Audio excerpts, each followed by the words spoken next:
신바람 사연 아파트. 오늘의 사연 시작하겠습니다. 안녕하세요. 저는 동갑내기 남편과 결혼 생활을 하던 30대 초반 여자입니다.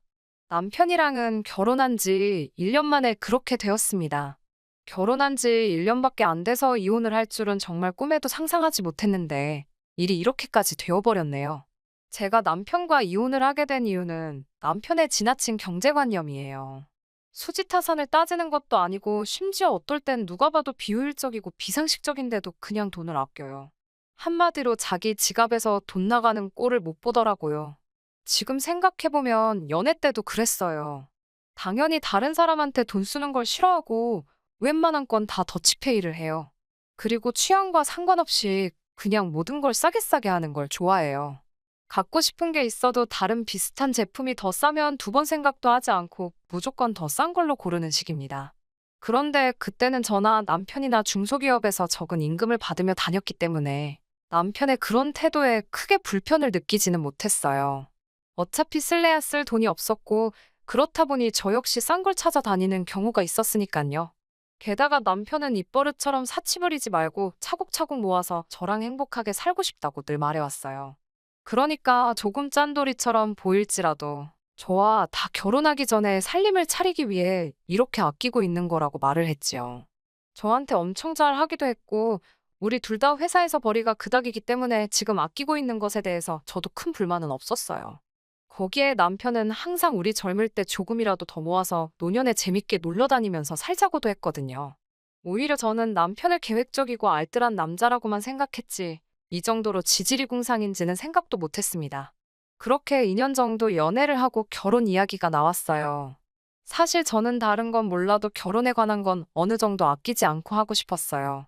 모든 여자들이 그렇듯 저도 제 결혼식에 대한 나름의 환상과 기대가 있었고, 또 여자 일생의 처음이자 한 번뿐인 이벤트잖아요. 하지만 남편은 그거 다 허례허식이라며 어떻게 그날 하루에 돈을 그렇게 털어먹을 수 있겠냐고, 그냥 제가 좀 포기해서 쓸데없이 돈 낭비하지 말고 아꼈다가 나중에 편하게 살자며 저를 설득할 들더라고요. 보다 못한 친정어머니가 보태주신다고 해도 남편은 그마저 극구사양하며 아끼자고 고집을 부렸고요.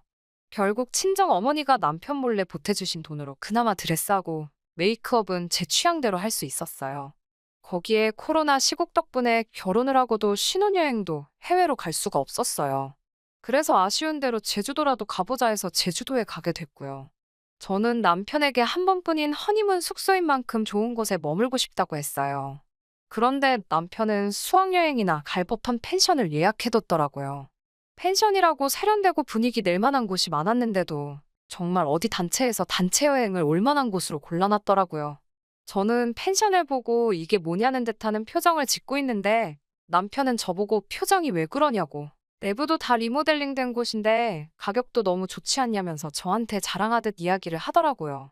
제가 분명히 좋은 곳에서 머물고 싶다고 하지 않았냐 하자 어차피 잠만 자는 곳인데 그런 데다가 뭐하러 돈 낭비를 하냐고 하더라고요.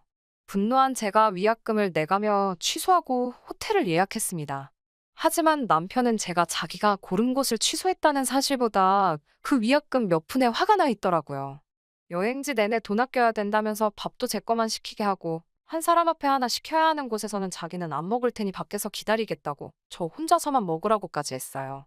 애도 아니고 여행지에서 내내 그런 식으로 땡깡을 부리고 있으니 아무리 어쩔 수 없이 온 제주도라지만 신혼여행이나 다름없는 여행이었는데 그렇게 신혼여행을 망치고 말았습니다. 그리고 얼마 지나지 않아 저는 회사를 관두고 작은 사업을 시작했어요. 당연히 남편은 당장 제가 수입이 줄어들 수도 있다는 생각에 반대를 했고요. 하지만 결혼할 때 친정어머니께서 보유 중인 부동산이 있어 그 집에 전세로 저희가 완전히 자리 잡을 때까지 무상임대를 해주신 게 있기 때문에 어쩔 수 없었는지 며칠 궁시렁대다가 금방 포기하더라고요. 새로 사업을 시작하다 보니 이래저래 어쩔 수 없이 발생하는 비용들이 있었습니다. 때로는 일 때문에 만난 사람에게 식사라도 대접해야 하는 경우도 종종 있었고요. 그래도 접대용 식사인데 남편하고 연애할 때처럼 맨날 국밥이나 분식을 먹을 수는 없지 않나요? 그렇다 보니 때로는 식사에 10만 원 정도 지출할 때도 있었습니다. 그런데 그러면 남편이 질색팔색을 하면서 저를 사치나 부리는 여자로 취급을 해요. 제가 남편이 벌어온 돈으로 그러는 것도 아니고 제가 직장 생활하면서 꼬박 모아온 돈을 사업 자금으로 쓰고 있는 거고, 사업을 운영하면서 비용 처리가 가능한 부분인데도 그 돈이 결국 벌돈에서 나가는 거 아니냐는 식으로 사업으로 쓰는 돈도 자기가 원하는 대로 다루려고 했어요. 남편이 이렇게 아끼는데 급급한 데는 남편 나름의 사연이 있기는 해요. 연애할 때는 전혀 몰랐는데 결혼 후 시모가 말하길 남편이 어렸을 때 시댁이 정말 정말 힘들었다고 하더라고요.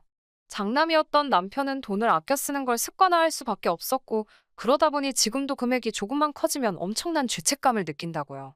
그래서 남편과 돈 문제로 부딪힐 때마다 답답하고 결혼 후에는 재산이 공동의 재산이 되었으니 무슨 일이 있을 때마다 사사건건이 부딪혀야 한다는 생각을 하니 걱정이 태산이었어요. 하지만 그래도 내가 선택한 남자이고 결혼 전에 제게 보여줬던 모습과 결혼이란 건 어느 정도 서로 맞춰 살아야 한다는 생각도 있었기 때문에 참고 또 참았습니다. 남편이 제게 바라는 게 있는 만큼 남편도 저에게 맞춰주고 있다고 생각하는 부분이 있지 않겠냐는 생각을 했었어요. 그런 제가 결국 남편의 태도에 폭발하게 된 건 바로 얼마 전의 사건 때문입니다. 남편과 장을 보고 집에 돌아가는 길에 정말 우연히 길에서 중학교에 다니는 사촌 동생을 만났습니다. 저희 외삼촌의 아들로 어렸을 때 맞벌이 부부인 외삼촌네의 부탁으로 저희 어머니가 키우셨거든요.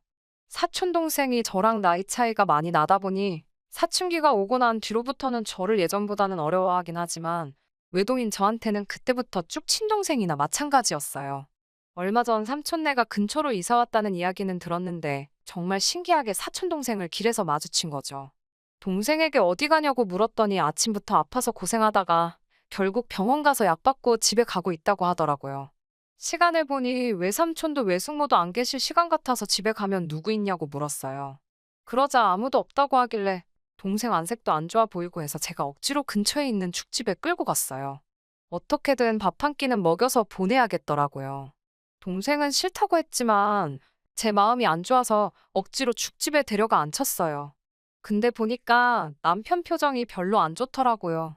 요즘 시국이 그렇다 보니 아픈 사람하고 같이 있는 게 불편해서 그런가 했어요. 저한테야 친동생 같은 사촌동생이지만 남편하고는 교류가 거의 없다고 봐도 무방한 동생이니까요. 그래도 아픈 사촌동생이 처음엔 속이 안 좋다며 힘들어하면서도 한술 두술 떠먹다 보니 되게 잘 먹길래 약 먹고 나서도 안 좋아지면 좀 더 먹으라며 전복죽 하나를 더 포장해서 줬어요. 그런데 문제는 여기서부터였습니다. 남편과 장 보러 갈 요량으로 저는 산책하듯이 밖에 나오느라 핸드폰이며 지갑이며 아무것도 들고 나오지 않은 상황이었어요. 그래서 남편에게 계산 좀 해달라고 부탁을 했어요. 그랬더니 남편은 들은 채만 채 가만히 있고 지갑을 꺼낼 생각을 안 하는 거예요. 그래서 제가 빨리 계산 안 하고 뭐 하냐니까 사촌동생한테 네가 먹은 건 네가 내라고 하더라고요. 저는 순간 제 남편이지만 미쳤나 싶었어요. 하마터면 입 밖으로 욕이 나올 뻔했습니다. 진짜 너무 쪽팔리고 당황스러워서 남편을 따로 불러냈어요. 그리고 동생에게 안 들릴 만한 거리에서 있는 욕 없는 욕 다 하면서 당장 가서 결제하라고 했어요. 진짜 정이 확 떨어지면서 방금 먹은 죽이 다 올라오는 기분이더라고요. 당황한 동생에게 가끔씩 니네 매형이 저렇게 장난치는 걸 좋아한다고 농담처럼 얼버무렸어요. 그리고 셋이 죽집에서 나왔는데 남편이 동생을 따로 부르더라고요. 저는 솔직히 정신 차리고 동생한테 용돈이라도 주려고 하나 생각했어요. 그런데 남편이 동생 핸드폰에다 뭘 찍고는 다시 되돌려주더라고요. 뭔가 싶었지만 따로 묻지 않았고 남편도 따로 말하지 않더라고요. 그리고는 그냥 그대로 집에 가서 있고 있었어요. 그런데 그날 저녁 외숙모한테 전화가 와서 다짜고짜 저희 남편 바꾸라고 그러더라고요. 제가 무슨 일이시냐고 물으니 외숙모가 저랑 할 이야기가 아닌 것 같다고 자꾸 남편 바꾸라고 그러시는 거예요. 제가 그러지 말고 저한테 말씀하시라고 하니까 외숙모가 한숨을 내쉬면서 네 남편이 우리 애한테 계좌번호를 찍어줬다는 거 너도 알고 있냐고 물으시더라고요. 남편이 제 사촌동생한테 계좌로 돈을 보내라고 했다는 거예요. 그 말을 듣는데 얼굴은 화끈거리고 너무 죄송한 마음이 들고 어쩔 줄을 모르겠더라고요. 그 길로 외삼촌네로 달려갔더니 사촌동생은 저를 보려고도 안 하더라고요. 외숙모가 말하기를 사촌동생은 죽도 별로 먹고 싶지도 않았는데 억지로 먹으라고 그러더니 돈 내라고 그래서 너무 억울했다고 하소연을 하더래요.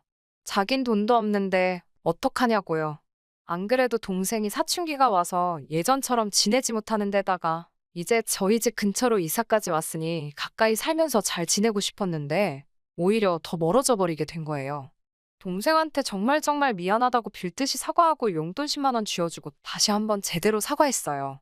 아직도 화가 나 있는 외삼촌과 외숙모에게도 몇 번이고 죄송하다고 남편한테도 단돌이 똑바로 시키겠다고 했고요. 그 길로 집으로 달려와 남편하고 한바탕 했어요. 이제 중학생이 내한테 2만 원을 내놓으라고 한 정신상태가 궁금하다고 한마디 했지요. 그랬더니 되려 저한테 큰 소리를 치더라고요. 마치 저를 당장이라도 한 대 치려고 하는 기세로 말이죠. 요는 자기가 그 2만 원을 벌기 위해 얼마나 노력하는지 알고 있느냐. 네 사촌 동생이 아무리 어려도 땅을 파면 2만 원이 나오는 게 아니란 걸 알려줘야 한다. 돈 알기를 벌써부터 우습게 알게 하면 안 된다는 듯이 오히려 저한테 화를 내기 시작했습니다. 그래도 제 눈에서 전에 없던 분노를 읽은 건지 제가 아무 말도 안 하고 노려보고만 있으니 자기는 더 할 이야기가 없으니 이제 그만하라고 말하고는 혼자 방으로 들어가더라고요. 밤새 정말 혼자서 엄청 오랜 시간 고민을 했습니다. 이렇게 저렇게 생각을 해봐도 이 남자가 좋은 연애 상대여서 결혼을 결심하긴 했지만 이 사람하고는 더 이상은 못 살겠다는 생각을 했습니다. 친척들이 저를 어떻게 생각할지 사실 상상도 하기 싫었어요. 너무 수치스럽고 쪽팔려서요. 자라오면서도 늘 친척들에게 똑 부러진다. 다른 사람은 몰라도 저만큼은 앞날이 걱정이 되지 않는다. 이런 이야기를 듣고 자라왔는데 말이에요. 솔직히 그때 기분에는 이혼까지 생각했습니다. 하지만 그렇게 쉽게 결정하지 못하겠는 상황에 남편이 제발 서로 새 삶을 찾자는 것 마냥 알아서 쐐기를 박아주더라고요. 얼마 전이 신우의 생일이었습니다. 결혼 첫 해라 신우 생일인지도 몰랐어요. 남편이 전화로 여동생 생일이니까 괜찮은 밥집 좀 찾아 예약을 해달라고 하더군요. 제 사촌동생과의 일만 없었다면 저도 크게 의미를 두지 않았을 거예요. 하지만 그런 일이 있던 이후인지라 좋은 생각은 들지 않고 또 자기 동생 생일이라고 괜찮은 밥집을 예약하라는 말이 곱게 들리지만은 않더라고요. 아마 이때 마음을 굳혔던 것 같아요. 남편의 반응을 보기 위해 제가 예약할 수 있는 선에서 가장 비싼 일식집을 찾아 예약을 했습니다. 인당 20만 원이 넘었고 앉은 자리에서 한 잔에 만 원은 우스운 주류까지 같이 주문해야 하는 곳이었어요. 남편은 계산할 때까지 가격을 몰랐으니 그냥 초밥집에 온 줄 알고 있었고요. 신우와 시어머니가 예약한 일식집에 도착을 했어요. 이미 인터넷으로도 유명한 곳이었기 때문에 신우는 벌써부터 눈이 휘둥그레져서는 엄청 기대한 듯이 보이더라고요. 이런 데를 다 데려왔냐고 하면서 그때서야 가격이 얼마인지 들었어요. 남편은 가격에 놀라 적잖이 당황한 듯 보였지만 어차피 예약 취소도 불가능하고 그냥 갔다가 한 예약 취소금만 음식값만큼 지불을 해야 한다는 설명을 듣고 자리에 앉더군요. 한 사람 앞에 하나씩 맛깔난 음식들이 나오니까 저도 계획이 있어 간 곳이지만 기분은 나더라고요. 신우도 신이 나서 음식 하나 나올 때마다 먹을 생각은 안 하고 사진 찍는 데에만 여념이 없었어요. 시어머니도 좋아하시고 하니 남편은 꽤나 으쓱해 하더라고요. 그리고 계산할 때가 되었습니다. 잘 먹었다고 말하고 나가려던 신우와 시어머니에게 어딜 나가냐고 각자 대신 건 계산해야지 않겠냐고 두 사람을 불러세웠어요. 두 사람은 적잖이 당황했지만 그 두 사람보다 더 당황한 건 남편이었습니다. 저는 제 카드로 제 몫을 따로 계산했습니다. 남편은 기분 낸다고 술을 몇 잔이나 마셔서 30만 원이 넘게 나왔고 시어머니와 신우도 스스로 계산하기는 부담스러울 정도로 적당히 많은 금액이 나왔어요. 게다가 남편은 평소에 아낀다고 현금도 하나도 들고 다니지 않고 카드마저도 한도를 50만 원으로 설정을 해뒀기 때문에 두 사람 걸 계산해줄 여력이 안 되는 걸 저는 이미 알고 있었어요. 거기에 하늘이 도운 건지 남편이 일단 자기 몫이라도 계산하려고 했는데 카드가 이미 한도 초과가 되어 거절을 당하더라고요. 남편도 가게 안에서 체면 세운다고 저한테 화 한 번 내지 않고 있다가 이젠 도무지 방법이 없을 것 같으니 저에게 화를 내더라고요. 보다 못한 시어머니가 본인이 자기들 건 전부 낸다고 하시기에 남편이 저에게 말해준 거 그대로 말해줬습니다. 2만 원도 땅을 파서 나오는 게 아닌데 그 10배가 넘는 돈을 왜 내주시냐고요. 신우도 이제 대학교 졸업할 때가 다 되어가니 돈 귀한 줄 알아야 하고 남의 돈 쓰는 게 쉬운 게 아니란 걸 알려줘야 한다고 말씀드렸죠. 절대로 계산해 주시면 안 된다고 제가 완강하게 버티니 결국 시어머니는 본인 것만 계산하고 신우도 울상이 되어서는 자기 카드로 계산을 했어요. 대학생이니 돈이 아예 없는 건 아니었지만 식사 한 끼에 그 정도 돈을 썼다면 신우한테는 엄청난 타격이었을 거예요.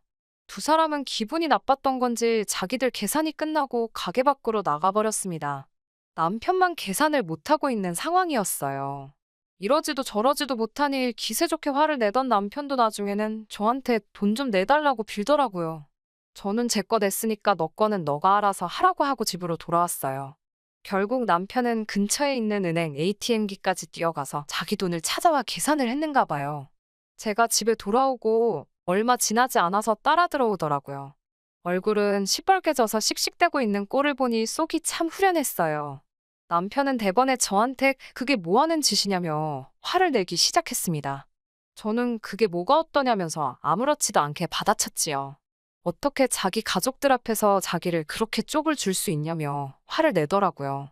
지난번 제 사촌 동생 일과 다른 게 뭐냐 따졌더니 사촌하고 가족하고 같을 수가 있냐며 자기가 뭘 잘못했는지는 끝까지 생각하지 않고 저에게 소리만 지르고 있었어요.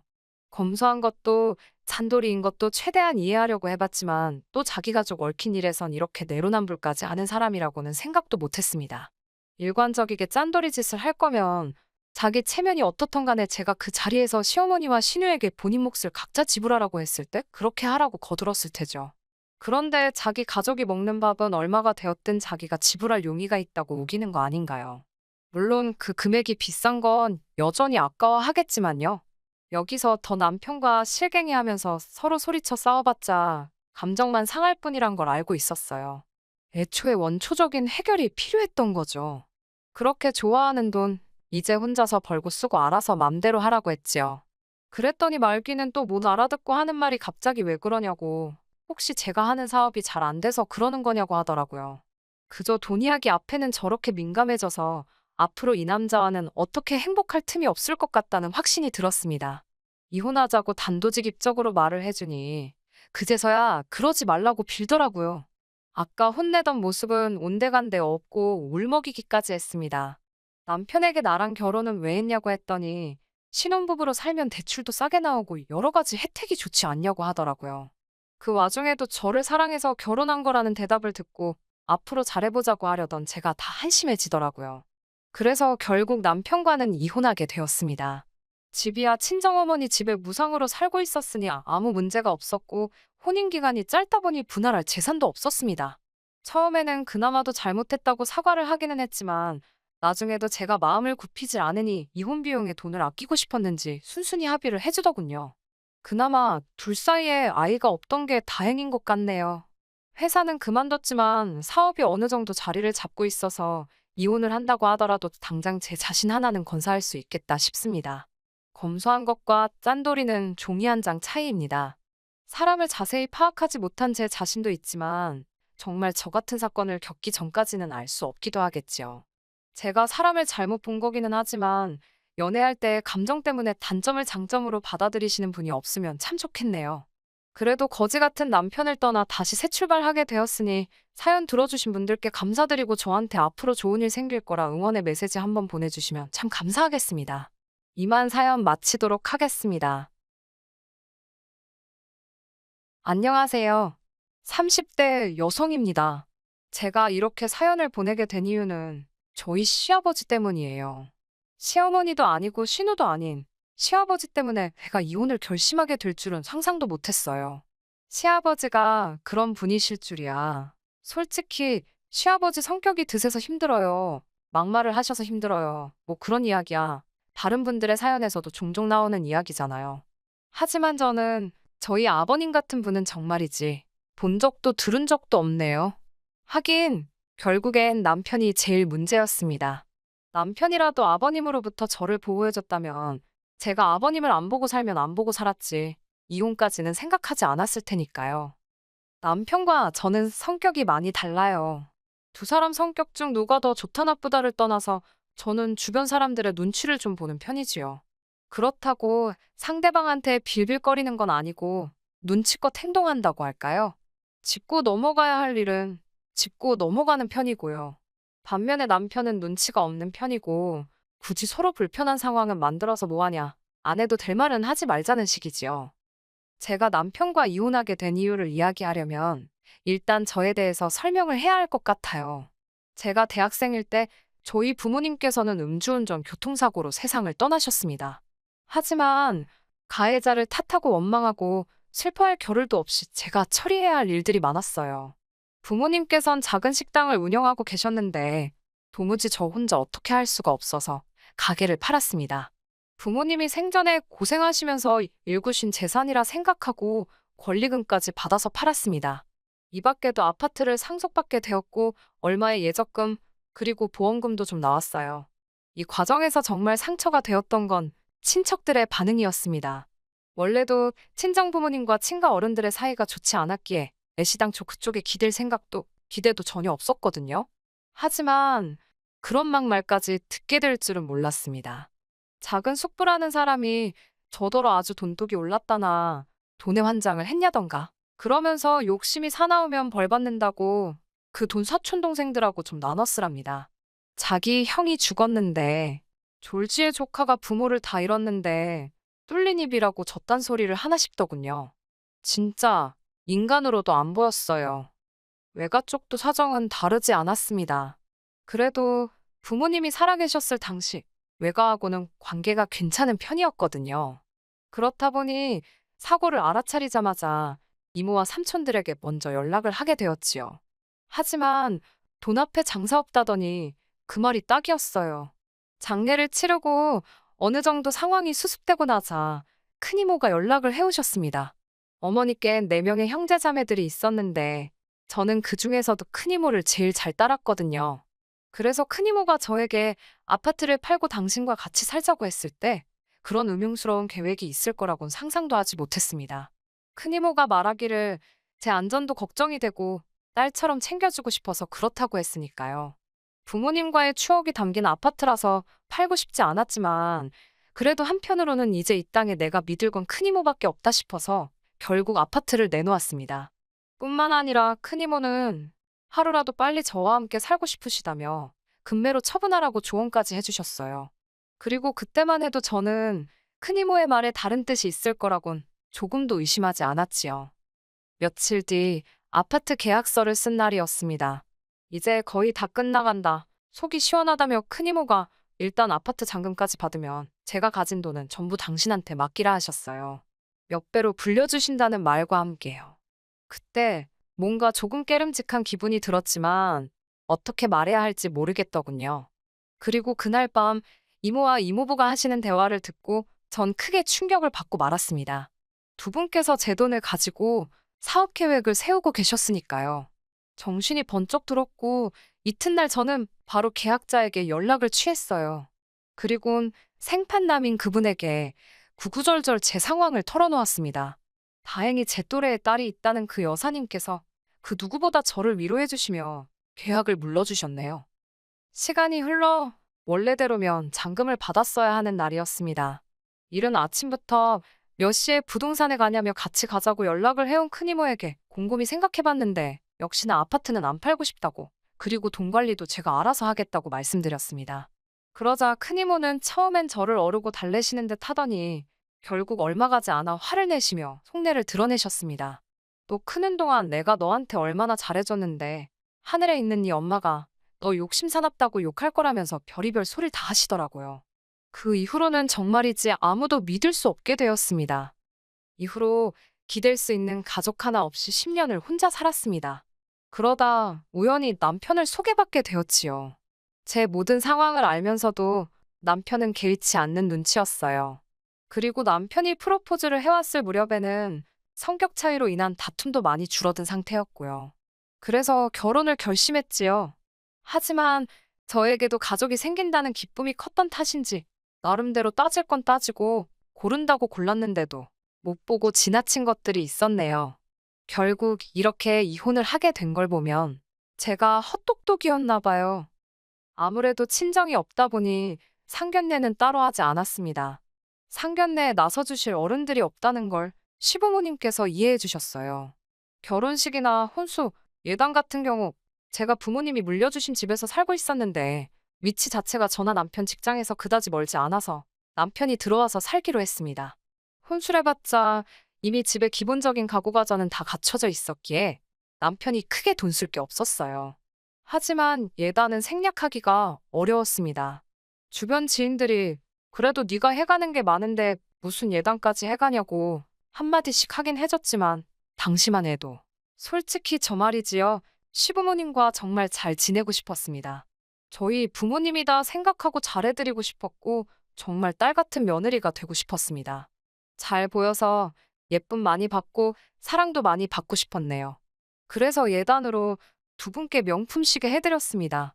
이후로도 이틀에 한 번씩 전화드리고 옷 사드리고 한 달에 30만 원씩 용돈 드리고 명절과 아버님 생신 때 또 따로 50만 원씩 챙겨드렸어요. 제 딴에는 정말 최선을 다했습니다. 하지만 시부모님을 만족시켜드리는 건 제가 생각한 것보다 훨씬 힘들고 서러웠습니다. 그간 제가 겪은 일들을 하나하나 열거하자면 3일 밤을 꼬박 지새도 모자랄 판이지요. 그러니 이혼을 결심하게 된 결정적인 사건만 털어놓겠습니다. 솔직히 식을 올린 이후로 어머님 아버님을 직접 겪어본 결과 다른 분들과 크게 다를 것도 없다는 건 알아차렸습니다. 그래서인지 딸 같은 며느리가 되겠다는 제 다짐이랄까요? 그 마음가짐도 조금씩 사라져가고 있었지요. 그러다 식을 올린 지 6개월 만에 정말 어처구니 없고 실망스러운 사실을 알게 되었습니다. 그전부터 항상 의아했던 것이 아버님께서는 평생을 택시 운전사로 돈을 버셨다 들었거든요. 그러나 단 한 번도 아버님이 운전하시는 모습을 보질 못했습니다. 차가 없으신 것도 아니었어요. 그래서 언젠가 아버님께 아버님은 운전하시는 걸 안 좋아하시나 보다고 운을 띄웠습니다. 그러자 아버님께선 멍청한 놈들 때문에 발이 묶였다며 갑자기 짜증을 내셨습니다. 솔직히 그땐 그 말뜻을 정확히 이해하지 못했는데 저희 아버님 성격이 워낙에 불같으셔서 또 묻기도 그렇고 그냥 그러려니 했네요. 사건이 벌어졌던 날은 아버님 생신이라서 시댁에서 점심을 다 같이 먹었습니다. 어머님께서 며느리 솜씨 좀 보자고 하셔서 얼결에 제가 준비하게 되었어요. 사실 남편 말로는 생신에는 항상 외식을 했다고 해서 올해도 당연히 외식을 할 줄 알았거든요. 아무튼 어머님께선 미역국을 비롯한 몇 가지 음식 목록을 정해주셨어요. 그리고는 추가로 아버님께서 갈비찜을 좋아하시니 며칠 두고 먹게 양 좀 넉넉히 그리고 꼭 한우로 준비하라셨습니다. 물론 상차림에 들어간 비용은 전부 저희 생활비로 부담해야 했고요. 그래서 생신 선물로는 요새 유행한다는 용돈 박스에 10,000원짜리로 50만 원만 채워 넣었습니다. 하지만 유감스럽게도 50만 원도 제 딴에는 쓴다고 쓴 건데 좋은 소리는 못 들었네요. 아버님께선 이게 다 5만 원짜리였으면 얼마나 좋았겠냐며 오히려 핀잔을 주셨거든요. 아버님은 생신상에 들어간 제 노력과 시간, 그리고 비용은 안중에도 없으신 눈치였습니다. 순간 파스가 덕지덕지 붙은 제 손목을 보니 눈물이 왈칵 쏟아지더라고요. 그러자 아버님께선 저더러 갑자기 왜 재수없게 남의 생일상 앞에서 울고 난리냐며 밥맛 떨어진답니다. 그러더니 앞에 놓인 생신상을 냅다 발로 차시고는 술이나 드시러 가셔야겠다며 자리를 일어나셨어요. 화장실로 향하시던 아버님께서 남편에게 가서 차 시동 걸라고 그러시는 게 들렸습니다. 하지만 이미 남편이나 아버님이나 식사를 하는 동안 막걸리와 소주를 꽤나 마신 상태였기에 둘 중 누구도 운전을 하면 안 되는 상황이었지요. 저는 남편에게 운전을 지금 어떻게 하냐고 안 된다고 막았습니다. 아버님께도 저 때문에 그러신 거면 저는 근처 카페라도 가 있을 테니 집에서 드시라고 말씀드렸지요.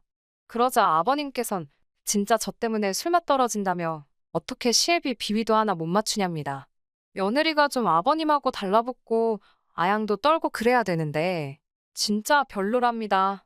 그러더니 남편더러 빨리 가서 시동 안 걸고 뭐 하냐고 소리를 빽 지르시더라고요. 남편도 안 되겠다 싶었는지 주섬주섬 옷을 챙겨 입고는 현관을 나서는 거예요. 아버님의 막말도 그렇고 하란다고 하는 남편도 바보 같아서 우라가 치밀더라고요. 결국 제가 안 된다고 뛰어나가 그 둘을 가로막았습니다. 아버님, 지금 제 남편 음주운전 시키시려는 거냐고, 제정신이시냐고 소리를 질렀어요. 남편한테도 미쳤냐고 하란다고 하냐고 악을 썼고요. 그리고는 아버님께 그렇게 하셔야겠음 직접 운전해서 가시든지 마시든지 하시라 했네요. 아버님께선 저를 무섭게 노려보시곤 차에 올라타시려 했고 그 순간 남편이 아버지 지금 운전하시면 안 된다고 소리를 치더라고요. 그리고는 어머님더러 빨리 아버지 좀 잡으시라고 소리를 질렀어요. 그런 남편의 모습은 처음이었기에 정말 깜짝 놀랐지요. 어머님께서도 당신 지금 운전하면 잡혀간다며 아버님을 붙잡고 늘어지셨습니다. 아버님께서는 어머님에게 쌍욕을 하시면서 이거 놓으라고 당신 마음대로 술도 못 먹으러 가냐면서 아주 난리도 아니었지요. 그러자 남편도 아버지 지금 무면허나 마찬가지시라고 이번에도 하시면 진짜 큰일 난다고.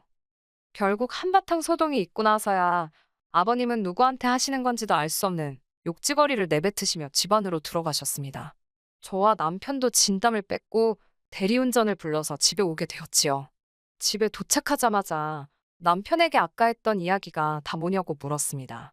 아버님께서 왜 지금 운전을 하시면 안 되냐고 무면허라니 그게 무슨 이야기였냐고 물었어요. 남편은 귀찮다는 듯이 음주운전 2번 하다 걸렸다고 대꾸를 하다가 아차 싶었는지 입을 다물더라고요. 그럴 만도 했지요. 남편은 저희 부모님이 왜 돌아가셨는지도 잘 알고 있었고, 그래서 제가 음주운전하는 사람은 인간 취급도 안 한다는 것도 너무 잘 알고 있었으니까요. 저는 어이가 없어서 왜 그 이야기를 이제 하냐고 결혼 전에 왜 안 했냐고 물었습니다. 그러자 남편은 제가 이렇게 나올 거 뻔히 아는데 못하러 하냐입니다. 모르는 게 약이라면서 네가 나랑 살지 우리 아버지랑 살 건 아니었잖아라고 덧붙이는 남편을 보고 있자니 열이 뻗치더라고요. 그렇지만 그때만 해도 진짜 아버님 상종 못하겠다 생각했지. 남편이 날 속였으니 이혼해야겠다. 그런 생각은 하지 않았습니다.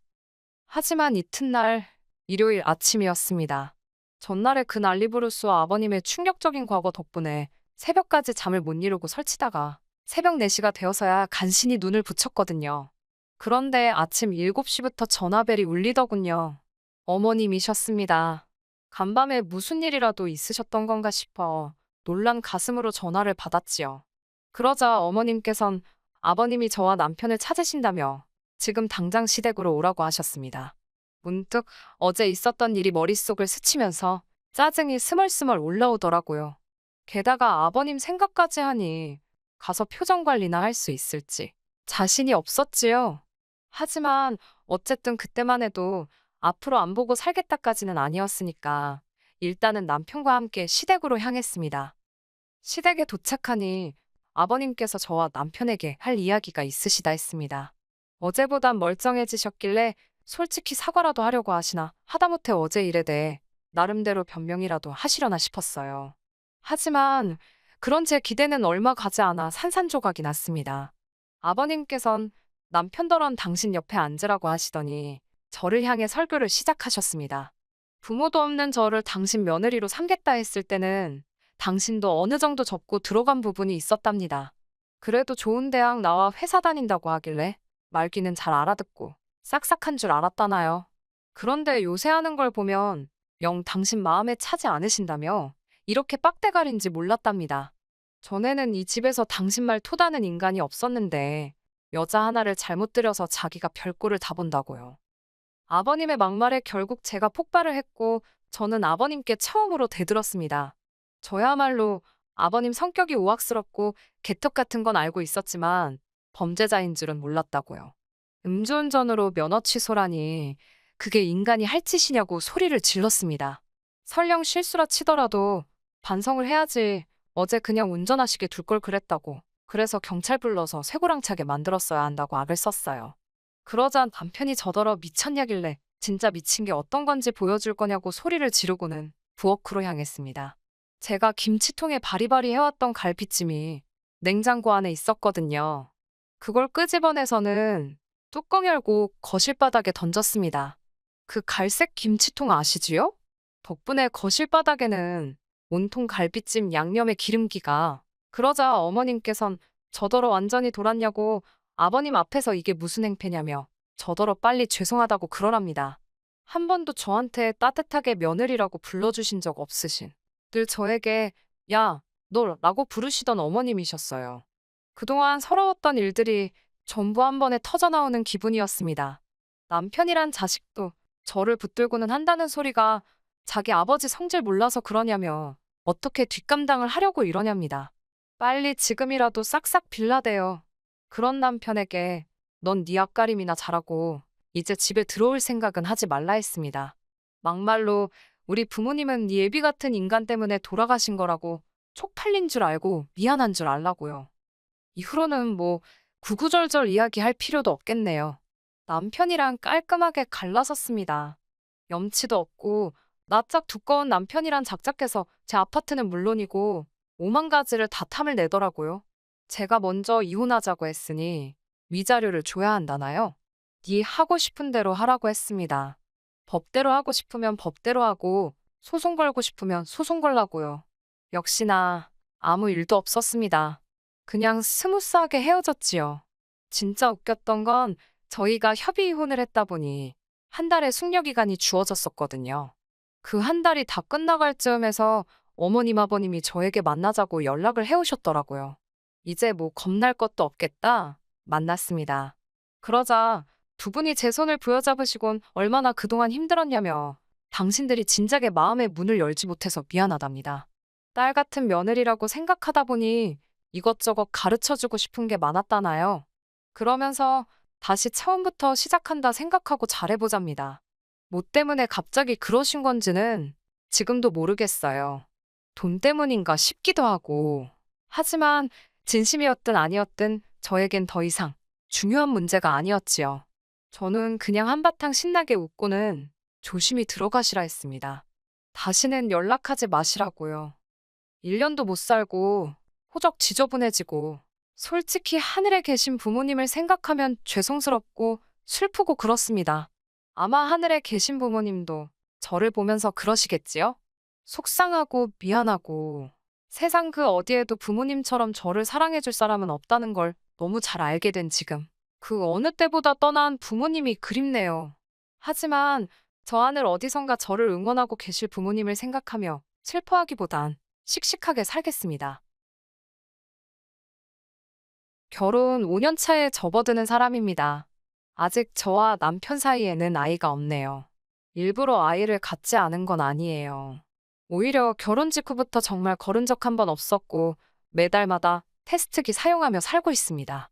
재작년 인공수정과 시험관을 몇 번 실패한 경험이 있는데 그때 시술로 후유증이 크게 와서 직장까지 그만두게 되었고 다시 시도하는 게 두렵기만 하더라고요. 덕분에 지금은 몸 관리만 하면서 쉬고 있어요. 보통 시험관 같은 거 포기하고 있으면 자연 임신이 되는 경우도 많다고 하던데 아직까지 저희에게 좋은 소식은 없네요. 검사를 해보면 저나 남편이나 두 사람 다 아무 이상 없는 병원에서도 어찌할 방도를 모른다고 하는 원인 없는 난임이에요. 저희가 얼마나 간절하게 원하는지 알고 계시니 결혼 초반에는 아이는 언제쯤 들어서겠냐고 물어보시던 집안어른들도 이제는 저희에게 아무것도 묻지 않으시고 조심조심 하십니다. 특히 시부모님께서 더욱 더 저에게 조심조심 하세요. 두 분이 나쁜 분이거나 시월드 같은 것도 아닙니다. 손주를 기대하는 부분이 크기는 하지만 손주 보기 싫어하는 할머니, 할아버지가 어디 있으시겠어요?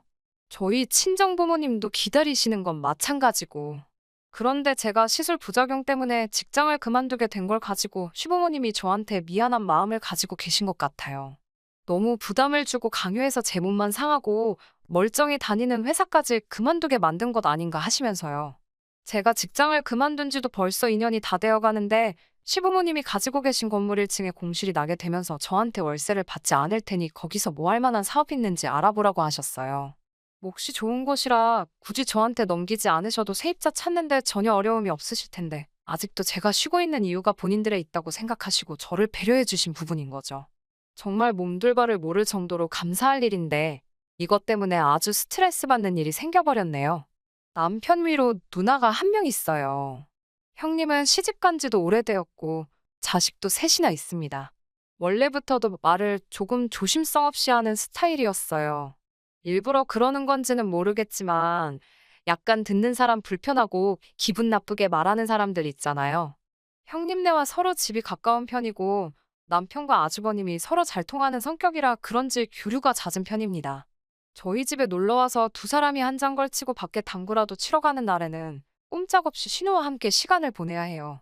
그러면 그럴 때마다 아이 이야기를 그렇게 꺼냈어요. 저와 남편이 그렇게 실패를 하면서 마음의 상처를 가지고 있다는 건 전혀 이해해주지 않는 듯 툭툭 꺼내는 말들이 저에게는 상처였습니다. 애 키우는 게 힘이 들고 어려운 일이라는 건 알고 있습니다. 신세 한탄 정도 하는 거면 들어줄 정도는 되는데 신우는 꼭 옳게, 나는 옳게가 제일 부러워. 억지로 가지려고 하지 마. 애 없는 게 요즘은 복이래. 뭐하러 애를 가지려고 해? 이런 식으로 말을 하면서 사람 속을 뒤집어 놓습니다. 차라리 이런 식으로 말하는 건 신세한탄이라 생각하고 듣고 넘겨볼 수 있겠는데 가끔은 자기 애를 셋이나 낳았다고 유세라도 부리는 건지. 둘째가 아들인데 둘째가 온 집안을 뛰어다니면서 시끄럽게 굴고 있는 걸 조용히 시키려다가도 애가 말을 들을 생각을 안 하면 애가 말을 하도 안 들어서 못 키우겠다고 나는 셋이나 있으니까 하나 줄까? 이런 식으로 말하면서 데려가려면 사고뭉친 둘째를 데려가라고 합니다. 둘째를 붙들어 잡고 저한테 엄마라고 불러보라 하라고 시키는데 정말 애도 싫어하고 저도 싫어하는데 저런 장난을 왜 치는가 싶어요. 하루는 저한테 포기하면 애가 생긴다더라 하면서 그렇게 눈에 불을 켜고 성공하려고 하니까 부담스러워서 애가 안 찾아오는 거라고 자기네처럼 아무 생각 없이 있으면 저절로 생길 텐데 뭘 그렇게 목숨을 거냐면서 제 속을 긁더라고요. 자주 보는 것도 힘들어 죽겠는데 볼 때마다 저러고 있으니 농담이라고 받아들이기에도 너무 짜증이 납니다. 그런 농담 하나도 재미없다고 정색을 해도 어디까지 해야 제가 화를 내려나 계속 꿋꿋하게 저런 식으로 나옵니다. 남편에게 스트레스를 엄청 많이 받는다 하여 신우에게 말 좀 한번 해달라고 한 적도 있어요. 말 그렇게 하지 말라, 쓸데없는 소리 하지 말라 시부모님께서도 나서서 말한 적이 있지만 신우는 알겠다 대답만 하고 눈치 못 챈 척 어느새 또 저런 식으로 하고 있습니다. 이쯤 되니 일부러 저런다는 생각까지 들더라고요. 그래도 언젠가도 저에게 아이가 찾아올 거라 믿기에 최대한 신우가 하는 말을 마음에 담아두지 않으려 노력하고 있어요. 신우만 저러니 차차리 다행이다 라고 마음의 위안을 하면서 여기고 있었습니다. 아무튼 시부모님이 본인들 명의 건물에다가 저에게 세를 받지 않고 가게를 내어주신다 하니 저도 사업해본 적이 없어서 이리저리 알아보고 공부도 많이 하고 있던 때였어요. 그날도 제가 개인적으로 아는 분들 중에 카페를 하고 계시는 분들이 계셔서 이것저것 물어보고 답사 및 조사도 해볼 겸 해서 찾아가기로 한 날이었어요. 그날 아침에 마침 시부모님께서 저녁 먹으러 오라고 연락을 주셨었는데 시간이 안 될 것 같아서 거절을 했었거든요. 그런데 제가 못 온다는 사실을 알고 계실 텐데도 한참 뒤에 저에게 연락이 오더니 굳이 집에 와보라고 하시더라고요. 마침 남편 퇴근 시간이 곧 되어가길래 남편을 만나 남편 차 타고 시댁으로 갔어요. 시댁에 들어서니 시부모님 표정이 아주 안 좋으셨어요. 뭐라고 해야 하나 얼굴에 화가 굉장히 많으신 듯한 그런 표정이셨거든요. 딱 봐도 안 좋아 보이는 두 분 표정에 저도 심상치 않은 기운을 느껴 조심히 무슨 일이시냐고 물어봤어요. 시어머니께서는 고개를 휙 돌리신 채 아무 말도 없으시고 시아버지가 아주 무서운 표정으로 너네가 사실 일부러 아이를 안 가지고 있다는 게 사실이냐? 라고 한마디 하시더라고요. 목소리도 많이 격양되어 있고 화가 많이 나신 듯해 보였어요. 그리고 그게 사실이면 이야기 좀 하고 싶어서 불렀다고 하시더라고요. 전후 사정을 모르는 상황인데 그래도 저희 부부가 특히 제가 몇 년 동안 마음에 상처가 되고 약점이라고 생각하는 부분이 그건데 대뜸 그걸 가지고 저희가 일부러 안 갖는 거냐는 말을 들으니 이유를 막론하고 눈물이 막 나더라고요. 아이가 안 생기니 하다하다 저런 소리까지 들어야 하나 싶었고요. 남편도 아버님 말이 끝나기가 무섭게 갑자기 그게 무슨 말이고 뜬금없이 그런 소리를 하냐고 우리가 얼마나 고생하고 마음 쓰고 있는 거 잘 아시면서 난데없이 불러 이렇게 상처를 주시느냐고 따졌어요. 따져 묻는 남편의 목소리도 끝이 살짝 떨리고 있는 게 여차하면 남편도 눈물이 터질 것 같더라고요. 남편도 그동안 잘 참아왔는데 흔들리는 목소리를 들으니 저는 거기에 복받쳐서 거의 통곡을 하다시피 눈물을 쏟았어요. 왜 울다가도 누가 괜히 툭 건드리면 터질 때 있잖아요. 남편의 울먹이는 말투가 바로 그거였던 것 같아요. 저는 통곡을 하고 있고 남편도 소리 한번 지르고 눈물을 흘리고 있으니 시부모님이 당황하셨어요. 울고 있는 저희 대충 수습해 주시고 무슨 일인가 두 분과 대화를 나누게 되었는데 그날 아침 신우가 시부모님 댁으로 김치를 얻으러 왔다고 하네요. 그러다가 시어머니와 제가 통화하는 걸 들은 듯 하고요. 그때 신우가 처음으로 시부모님께서 건물 1층 공실을 저에게 무상으로 세를 주기로 하셨다는 사실을 알게 되었나 봐요. 신우가 그때 시어머니께 시부모님이 우리한테 간섭하는 게 싫어서 그냥 안 생기는 거라고 거짓말을 했다고 이야기를 했다 합니다. 제가 신우에게 직접 말한 사실이고 시부모님께는 절대 이야기하지 말아달라고 했다는 말까지 했다고 하네요. 신우도 자기 부모님을 속이기까지 하는 제 모습에 화가 났지만 그동안에 저와의 의리도 있고 제 남편과의 우애도 있어서 비밀을 지켜왔다고 그런데 이젠 아이가 안 생겨서 고생 중이라는 거짓말도 모자라서 시부모님의 돈까지 뜯어먹으려고 하는 것 같아 자기가 참다 말했다고 하더라고요. 용의주도하게도 자기가 비밀 안 지킨 걸 들키기 싫으니 시부모님한테도 그냥 건물에 세 주기로 한 것만 철회하고 자기가 말한 거는 절대 말하지 말라고 했다는데 사실 확인 때문에 어쩔 수 없이 신우가 중간에서 그렇게 이야기한 사실을 알게 된 거예요. 그래도 끝까지 자기 딸이 그런 짓을 했다는 걸 믿을 수가 없는지 저에게 정말로 아이가 안 생기는 게 맞냐고 그 상황에서도 재차 확인을 하시더라고요. 어이가 없었어요. 울 만큼 울었고 이 사단이 나게 된 사건의 정황까지 전부 다 알게 되었으니 더 이상 그 말이 상처가 되지는 않았지만 다시 한번 시어머니께는 당신의 딸, 그러니까 신우이가 거짓말을 한 거라고 재차 설명을 드렸어요. 일단 상황을 정리하고 집에 왔는데 잠도 잘 오지 않네요. 남편도 누나가 왜 그랬을까라고 의아해하지만서도 뭐 어떻게 한바탕 뒤집어 버리려는 생각은 없는 것 같아요. 그냥 영 끊고 안 보고 살면 되지 하면서 살살 제 기분만 맞춰주려고 하는 것 같은데 가족이라는 게 연이 그렇게 쉽게 끊어지는 게 아니란 건 알고 있고 그냥 이렇게 몇 달 안 보다가 어영부영 다시 만나게 되겠죠. 더군다나 한 동네 살고 있는 데다가 남편도 당장 집 애영 아니면 근처에 같이 술 먹고 놀 사람도 없을 테니 말이죠. 너무 화가 나서 잠도 잘 오지 않네요. 남편 말 맞다나 안 보고 사는 것 말고 제대로 한 방 날려주고 싶어요. 마음 같아서는 당장 찾아가서 머리끄댕이라도 잡고 싶지만 제가 잘못한 거 하나 없고 신우가 다 잘못한 일이라도 팔이 안으로 굽지. 다른 가족들이 제 편 들어주겠어요? 저 혼자 참아내야 하는 일인가 싶어서 너무 화가 나네요. 후기 보내드립니다. 제가 사연 보내드린 지도 벌써 한 달이 지났어요. 신우는 시어머니한테 무슨 연락이라도 받았는지 왜 그랬냐는 제 질문에는 대답 한 번 없었고 연락 한 번 되지 않았네요. 그 길로 저는 시댁으로 향했습니다. 시댁에 도착하자마자 자리 깔고 앉아서 신우 불러오라고 신우 와서 오해 풀고 가기 전까지는 저도 집에 가지 않을 거라고 엄포를 놓았어요. 시어머니도 저를 말리시다가 안 되겠다는 걸 알아채셨는지 곧바로 신우를 부르더라고요. 그렇게 신우도 시부모님 집으로 찾아왔습니다. 뭐가 그렇게 당당한지 아무렇지도 않은 척 인사를 하더라고요. 저에게 잘 지냈냐고 물어보면서도 제 표정을 살피면서 최대한 저랑은 말을 안 섞으려고 하더라고요. 얼굴 보자마자 한마디 퍼부어주고 싶었지만 시부모님도 계시고 하니 일단 식사를 먼저 시작했어요. 정말 표정 하나 바뀌지 않고 시어머니한테 엄마, 이거 맛있다 하면서 아양을 떠는데 정말 소름이 다 돋더라고요. 식사가 다 끝나고 나니 제가 먼저 묻지 않아도 시부모님께서 제가 참아왔던 분노를 터뜨리기 전에 먼저 신우에게 그때 그 일에 대해서 왜 거짓말을 했는지 먼저 물어봐 주시더라고요. 저도 많이 화가 난 상태이기는 했는데 그래도 신우가 대답하는 태도에 따라서 일 크게 만들지 않을 생각도 가지고 있었어요. 하지만 신우는 뻔뻔하게도 정말 얼굴 표정 하나 바뀌지 않고 당당하게 자기가 말한 게 사실이라고 하더군요. 애 낳기 싫은데 어른들이 반대할까봐 난임이라고 속이고 있다는 식으로 제가 틀림없이 자기한테 말했다고 하더라고요. 오히려 저보고 이제 걸리니까 자기를 팔아먹어서 오리발을 내민다고 저보고 그렇게 안 봤는데 아주 무서운 사람이라고 연기까지 하더라고요. 제가 너무 화가 나서 언제 그랬냐고 화를 내니 오히려 신우는 저 때문에 겁을 먹고 당황했다며 숨이 잘 안 쉬어진다는 거짓말을 하고 앰뷸런스를 부르려고 하더라고요. 정말 저야말로 억울함에 우라가 터져서 뒷목을 잡고 쓰러질 뻔했어요. 매번 이런 상황에 누구 편을 들어야 할지 어영부영하던 남편이 그제서야 나서더라고요. 여태 저희가 병원을 다니며 받은 검사 기록을 그 자리에 던졌어요. 얼굴은 잔뜩 일그러진 채로 화가 많이 나 보이더라고요. 어떻게 다른 사람도 아니고 누나가 우리한테 이럴 수 있냐고 화를 내더라고요.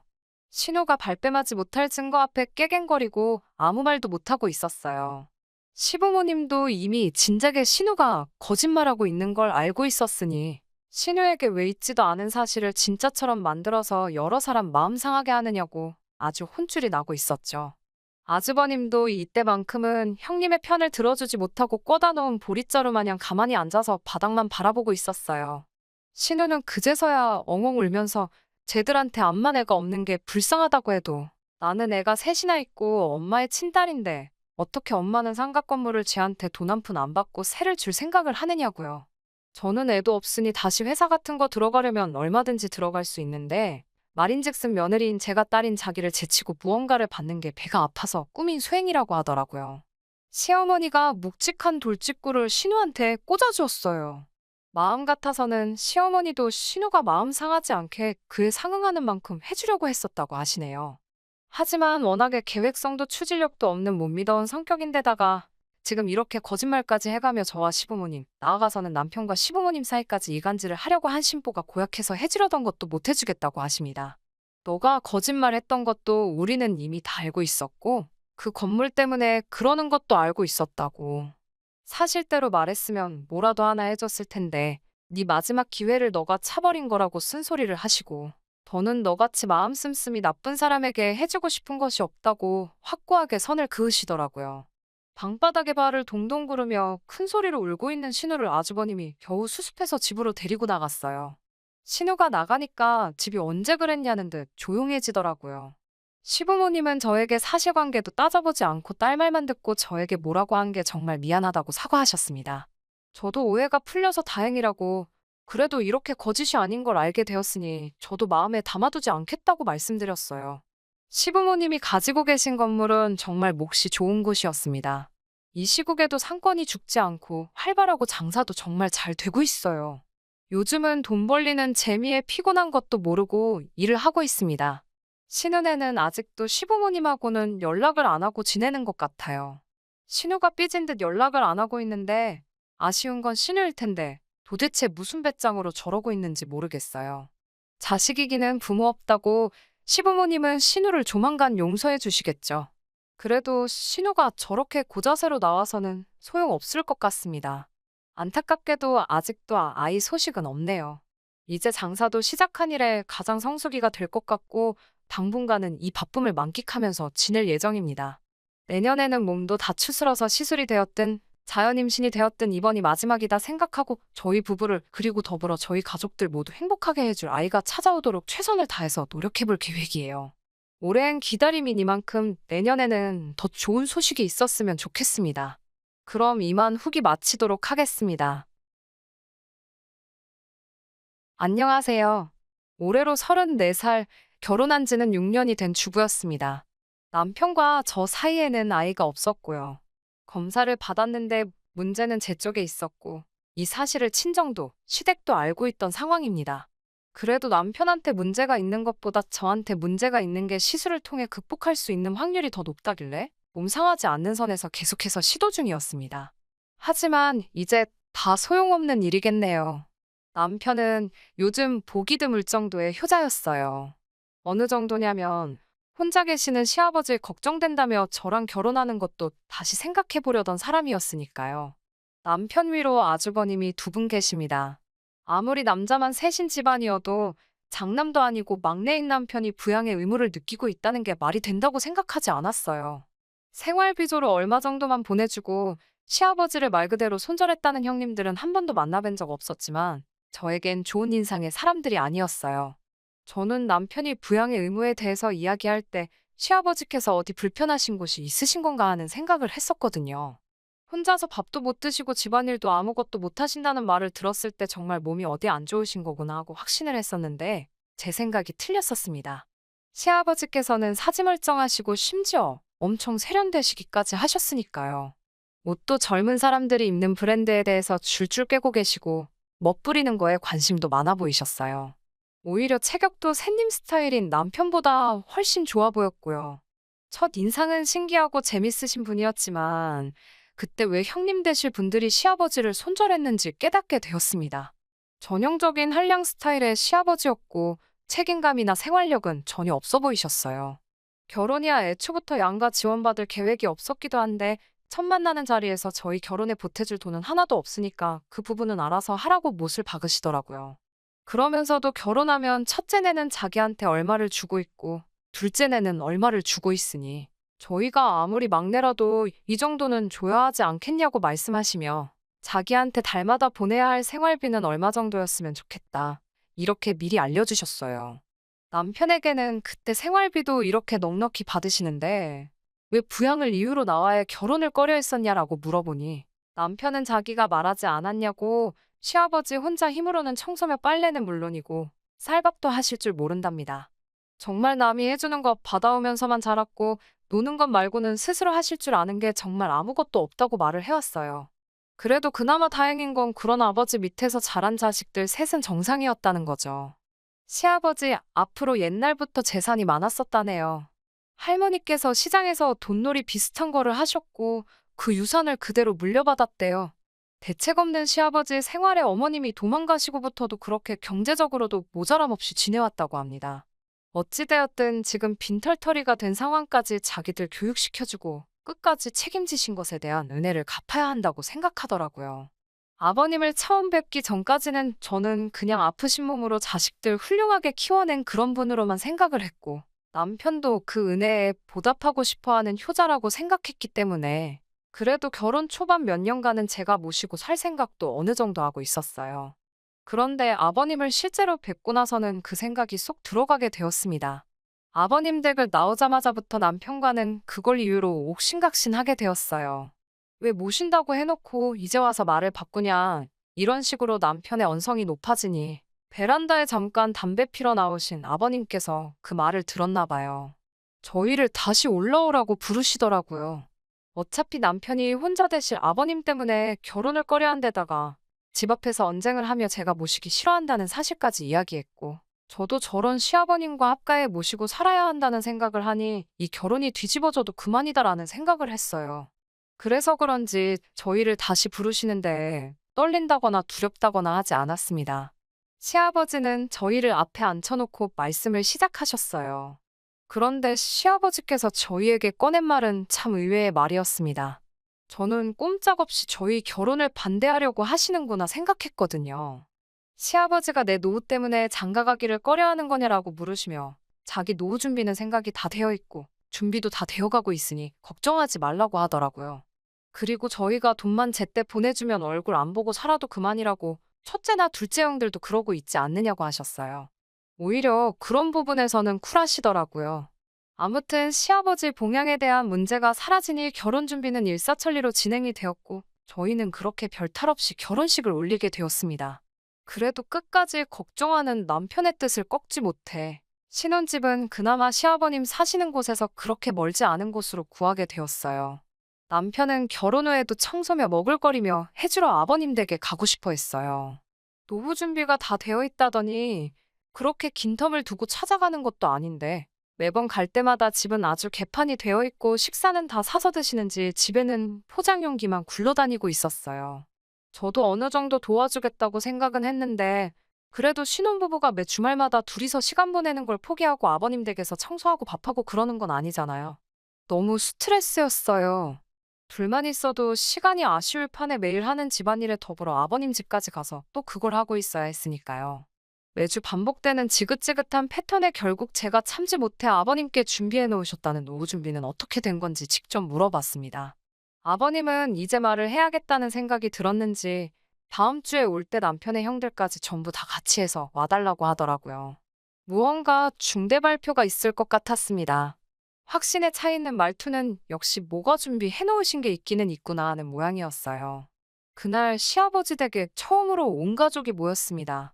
명절에도 안 모인 식구들을 다 만나게 되니 감회가 새롭더라고요. 결혼식 이후로 단 한 번도 본 적이 없었던 형님들까지 전부 도착해 있었습니다. 시아버지가 온 식구들 앞에 발표한 노후 대책은 참으로도 어이가 없었습니다. 각 형제들 앞으로 일단 1,000만 원씩을 달라고 하더라고요. 그럼 그 돈을 가지고 외국에 나가 새 신부감을 찾아오시겠답니다. 말인즉슨 국제결혼으로 재혼을 한다는 말씀이었어요. 그렇다고 거기서 끝나는 게 아니었습니다. 저희가 매달 보내고 있는 생활비를 더 올려서 받아야겠다고 하시더군요. 새 시어머니 되실 분 몫의 생활비에 추가로 그쪽 나라로 매달 송금해야 할 일정 금액이 있다고 하네요. 앉은 자리에서 1,000만 원을 뜯기고 앞으로 보내드릴 생활비도 훨씬 늘어나는 상황에서 그걸 좋아라 하는 사람은 아무도 없었습니다. 애초에 그걸 떠나더라도 아버님 나이가 60이 넘으셨는데 국제결혼으로 제취를 하시는 것부터 찬성할 사람이 어디 있었겠어요? 당연히 그 자리에 있던 사람들 모두 그렇게는 안 된다고 반대를 했습니다. 시아버지는 이미 이걸 오래전부터 계획을 하신 건지 시아버지께서도 초강수로 나가시더라고요. 저희들이 반대를 한다면 굳이 강행을 하지 않겠다고 하시면서도 그렇게 되면 자기는 노후 준비가 된 게 아무것도 없으니 매달 보내는 생활비와 더불어 주의 이일씩 며느리들이 돌아가면서 자기 청소도 해주고 밥도 해주는 수발을 들어줘야 할 것이라고 들어누워 우기시더라고요. 자식 이기는 부모 없다더니 여기서는 정반대였습니다. 막무가내로 어깃장을 부리는 아버님 고집 꺾을 사람들 아무도 없었고 돈 1,000만 원에 시아버지 뒷바라지에 대한 부담이 영원히 사라진다면 그 값으로 싸다고 형님들이 먼저 생각을 바꾸기 시작했어요. 그렇게 모두의 동의를 얻어내고 아버님은 그달 말에 새 신부를 데리러 간다고 출국을 하셨습니다. 일주일도 안 돼서 다시 귀국을 하셨는데 아버님은 혼자서 돌아오셨어요. 저희는 속으로 아버님이 마음을 고쳐먹고 결혼을 안 하시기로 한 줄 알았는데 그게 아니었네요. 한국에 오려면 한국어 시험을 통과해야지 올 수가 있다고 하더라고요. 빨리 너네 새시어머니 보여주고 싶은데 아주 마음이 끓는다고 하시는 게 마음을 고쳐먹지는 않으신 것 같더라고요. 그렇게 시아버지의 노후 준비 대책인 외국인 새시어머니가 오기 전까지 6개월간 남편의 간절한 부탁으로 제가 짬이 날 때마다 아버님 댁 청소와 식사 준비를 도맡아 해야 했습니다. 형님들은 역시 한 번도 오지 않으셨고요. 제가 이걸 왜 하고 있나 싶더라고요. 그래도 6개월만 참으면 이 집과도 영원히 이별이라고 생각하니 그거 하나만 믿고 속으로 꾹꾹 참아내며 했습니다. 그렇게 6개월이 지나 새시어머니는 한국에 도착하시게 되었고 또 효자인 남편의 오지랖에 저희가 공항까지 데리러 가게 되었습니다. 정말 경악을 금치 않을 수가 없었어요. 제가 그 당시 29이었는데 저보다도 나이가 4살이나 더 어린 시어머니를 처음 봤을 때는 말이죠. 화장은 하나도 하지 않아 수수했는데 오히려 그것 때문에 더 시어머니가 어려 보이기까지 했고 아버님은 사람처럼 보이지도 않았습니다. 의외로 한국말을 잘 배워서 온 건지 의사소통에는 크게 어려움이 없었어요. 간간히 틀리기는 하지만 자기 의사표현 정도는 확실히 할 만큼 배워서 온 것 같더라고요. 무엇보다 이제 더 이상 아버님 신경 쓸 필요 없이 오롯이 우리 둘만의 결혼 생활을 드디어 시작한다는 생각이 들어 기대가 되기까지 했습니다. 그렇게 결혼하고 나서 처음으로 이제서야 결혼을 한 것 같다는 게 실감이 날 정도로 좋은 시간을 보냈습니다. 아버님도 솔직히 나쁜 마음에 시집 보낼 딸뻘 되는 여자와 국제 결혼을 알아본 거라 생각했는데 다시 가장이 되었다는 책임감을 느끼신 건지 얼마 벌이는 되지 않지만 직장도 구하시고 멀리서 지켜보니 나름 알콩달콩 살고 있는 것처럼 보였어요. 하지만 이대로 이 행복한 삶이 유지될 거라 생각했던 제가 바보였네요. 아버님께서 저희를 다시 찾으신 건 1년이 채 지나지 않아서부터입니다. 음식이 입에 안 맞아서 아주 죽겠다고 하시네요. 그래도 새 시어머니는 시집 온다고 요리도 배우고 할 거 다 하고 온 것 같았는데 아버님은 외국 음식 냄새가 나서 입에 물려 먹지를 못하겠다고 저희 보고 가끔씩 와서 밥을 해놓으라 하시네요. 남편은 난감한 표정으로 또 저한테 양해를 구하려 하고 있고 저도 참을 만큼 참았으니 이번만큼은 양보를 못하겠더라고요. 그렇게는 할 수 없다. 돈을 더 쓰든 상관없으니 식사도 챙겨주는 가사 도우미를 구하던지 반찬 가게에서 반찬을 사날르던지 그거는 너가 알아서 할 일이라고. 나는 다른 형님들처럼 더 이상 아버님과 관련된 일에서는 손을 떼겠다 했습니다. 그동안 제가 얼마나 시달려왔는지는 남편도 지켜봐왔고 또 이렇게 된 상황에서 제게 양해를 구하려고 했으니 제가 어느 정도로 진심이었는지는 말하지 않아도 알았을 거예요. 하지만 그 효심이 어디 가지는 않는지 결국 일주일에 한 번 자기가 직접 반찬을 사다 나르기로 했습니다.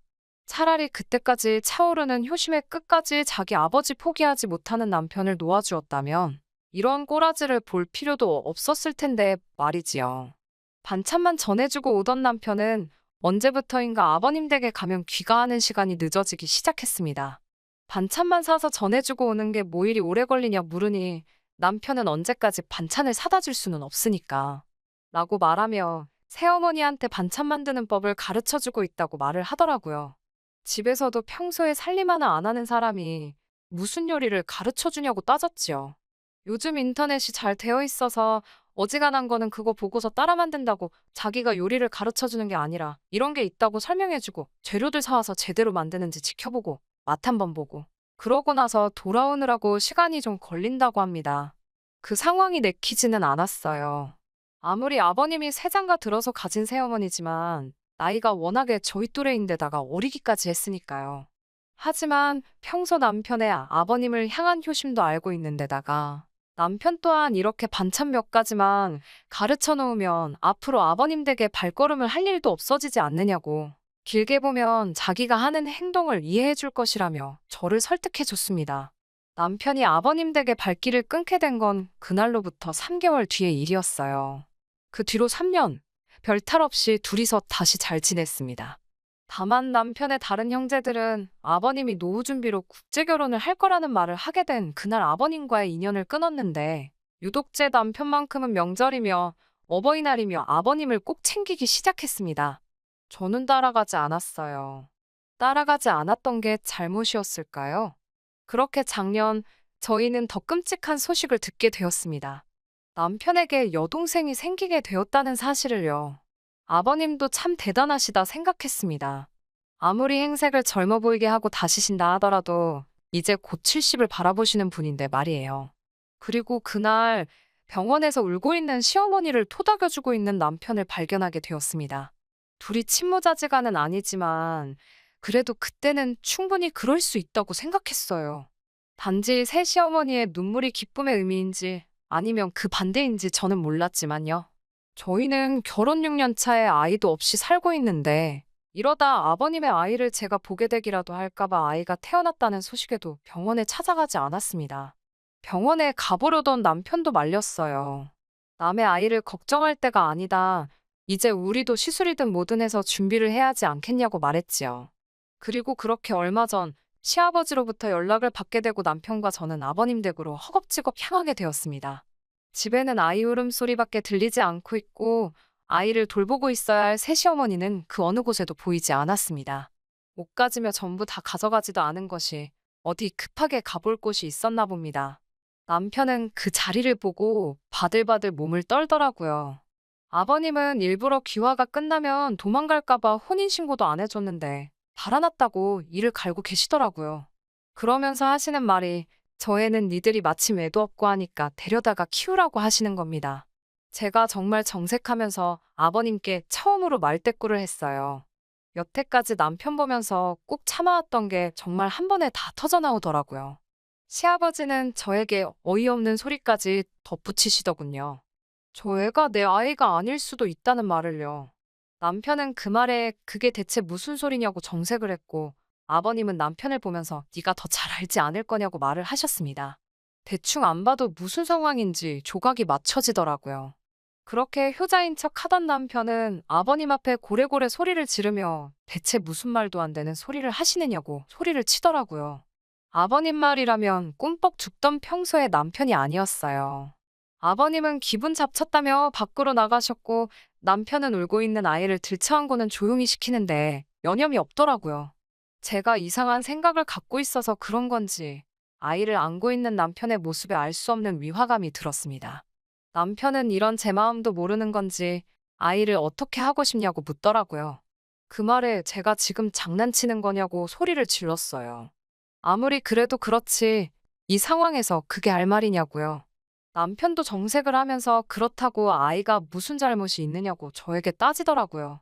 그건 애 아빠인 너네 아버지가 결정할 일이지 우리가 결정할 일이 아니라 했더니 평소 아버지를 알면서 그런 말이 나오냐고 이 아이가 어떻게 될 건지 뻔히 알고 있는 거 아니냐고 하더라고요. 그 말에 저는 그건 내가 알고 없다고 했어요. 오히려 그 아이한테 왜 이렇게 집착을 하는 거냐고 혹시 내가 알면 안 되는 사실이라도 있느냐고 물어봤습니다. 남편은 그런 건 절대 아니라고 하더라고요. 당당하게 먼저 그렇게 자기를 못 믿겠으면 지금 이 길로 병원에 가서 검사를 받아보자고 자신 있게 말하더라고요. 하지만 그 말에도 신뢰가 가지 않다기보다도 결국 이 사단이 난 상황에서 아이든 아버님이든 아무것도 내치지 못하고 또 자기가 전부 감수하려고 하는 남편의 효자 버릇에 신물이 나기 시작했습니다. 6년이란 결혼 생활 동안 저를 답답하게 만든 건 도합 1년이 채 안 되는 짧은 기간입니다. 그런데도 이렇게 사람을 질리게 만들 정도였다면 그동안 남편의 효자병이 얼마나 심했는지 충분히 이해가 가실 거라고 생각합니다. 남편에게는 그 애는 너가 키우고 싶으면 키우라고 했어요. 하지만 저는 이제 여기까지라고 더 이상은 못하겠다는 말을 전해줬습니다. 남편은 자고 있는 아이가 다시 깰까봐 어쩌지도 못하고 제자리에 우물쭈물 하고만 있더라고요. 그 덕분에 저는 오히려 마음 잡기가 더 편해졌습니다. 그렇게 평생 아버님의 자랑스러운 아들도 되고, 너가 지금 안고 있는 시누이한테는 부모 같은 오빠가 돼주라고 말하고 저는 그 집을 뛰쳐나왔습니다. 법원도 이 상황에서 저의 편을 들어주었어요. 숙려기간이 없었으면 좋겠다는 제 신청이 받아들여져 곧바로 협의 이혼을 할 수 있었습니다. 남편은 끝까지 그 아이의 부모가 되어주고 싶었던 건지 아니면 또 혼자 된 아버님을 평생 수발들며 살기로 결심을 한 건지 순순히 이혼을 허락해 주었습니다. 아직도 남편이 그렇게 그 아이에게 집착했던 이유를 모르겠네요. 안 좋은 생각을 하려고 해도 또 검사를 받자고 당당하게 나오는 모습을 보니 제가 생각하는 그런 건 아니었을 텐데 말입니다. 6년 짧았다면 짧고 길다면 긴 시간이지만 앞으로 더 길게 남아있는 저의 인생을 위해 저도 하루빨리 털어내고 저의 인생을 살아야겠습니다. 안녕하세요. 저는 얼마 전 출산한 결혼한 지 1년이 조금 넘은 아기 엄마예요. 건강한 아들을 낳고 한참 행복할 줄 알았던 시기에 저는 매일매일 공포영화를 찍는 기분이었어요. 지금도 그때 일만 생각하면 등골이 오싹하고 소름이 끼쳐요. 저는 동네에서 작은 서점을 운영하고 있어요. 일주일에 한 번 책을 좋아하는 사람들끼리 모여 책에 대한 토론도 나누고요.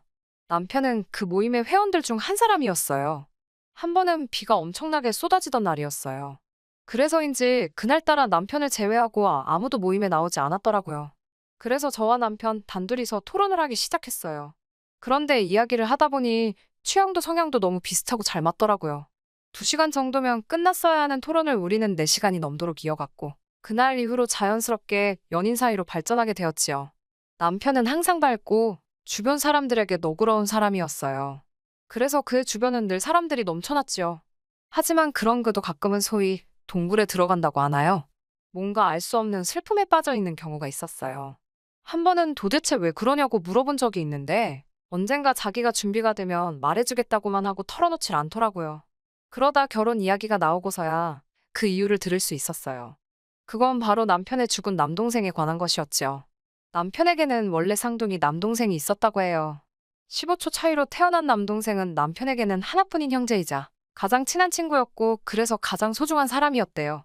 둘은 고등학교를 졸업한 후 나란히 서울에 각자가 목표하던 대학에 합격을 했고 축하하는 의미로 같이 여행을 떠났다고 해요. 마지막 여행지에서 서울로 올라오던 날 둘은 늦잠을 자는 바람에 기차를 놓쳤고 즉흥적으로 두 사람은 버스를 타게 되었는데 버스 기사님이 졸음 운전을 했고 그로 인해 큰 교통사고가 나서 남편은 크게 다치고 남동생은 목숨을 잃게 되었다고요. 그래서 좋은 곳에 가거나 좋은 음식을 먹거나 하면 죽은 남동생에게 미안한 마음이 들기도 하고 그런다고 하더군요. 그동안 그래서 남편이 상념에 빠졌다고 생각하니 기다리지 못하고 답답하게 생각했던 제 자신이 못나게 느껴졌어요. 저는 비록 남동생의 자리를 내가 다 메꿀 순 없겠지만 내가 당신에게 가장 좋은 가족이자 친구가 되어주겠다며 이제 그 슬픔에서 벗어날 수 있도록 같이 노력해보자고 말했어요. 남편은 제 말에 감동한 눈치였고요. 그렇게 저희들은 조금씩 결혼 준비를 시작했어요. 사실 남편에게 그런 개인적인 상처가 있는 것을 제외하곤 저희 둘의 결혼 준비에 큰 문제는 없었어요. 남편도 저도 비슷한 학벌이었고 벌이도 비슷했거든요. 모난 것 없이 둥글둥글하게 굴러가는 모양새였어요. 그렇게 시간이 흘러 상견례를 얼마 남기지 않은 어느 날이었죠. 어머님의 생신을 축하하기 위해 식사를 하게 되었는데 그 자리에서 조금 충격적인 일을 겪었네요. 남편 이름은 효준인데 어머님이 자꾸 효진아, 효진아라고 부르시는 거예요. 사실 저번에 배웠을 때도 이상하다 생각했는데 그땐 내가 잘못 들었겠지 생각하고 넘겼거든요. 그런데 이번에도 또 효진이라고 부르시는 게 아니겠어요. 이상하다 싶어서 귀 기울여 들어보니 효준이라고도 하셨다가 효진이라고도 하셨다가 왔다 갔다 하시더라고요. 식사를 마치고 제가 남편에게 왜 어머님이 자꾸 당신을 효진이라고도 부르고 효준이라고도 부르냐고 묻자 남편이 흠칫 놀라더니 씁쓸한 표정으로 효진이는 죽은 동생 이름이라고 하더라고요. 솔직히 아무리 아들이라지만 죽은 사람인데 그 이름을 자꾸 부른다는 게 좋게 들리지는 않더라고요. 남편은 어머님의 입장을 옹호라도 하고 싶었던 건지 엄마는 내 안에 효진이도 살아있다고 생각하시기 때문에 이름도 불러줘야 된다고 생각하시는 것 같아. 그리고 나도 내 안에 효진이가 살아있다고 생각하니까 괜찮더라고요. 하지만 결혼할 입장에서는 그게 그렇게 좋게 안 들리더라고요. 내 남편은 박효진이지 박효진이 아니잖아요. 하지만 이 가족에게는 제가 이런 의문을 제기하는 것만으로도 큰 상처가 될 수도 있겠다 싶어서 더는 따져묻지 않았습니다.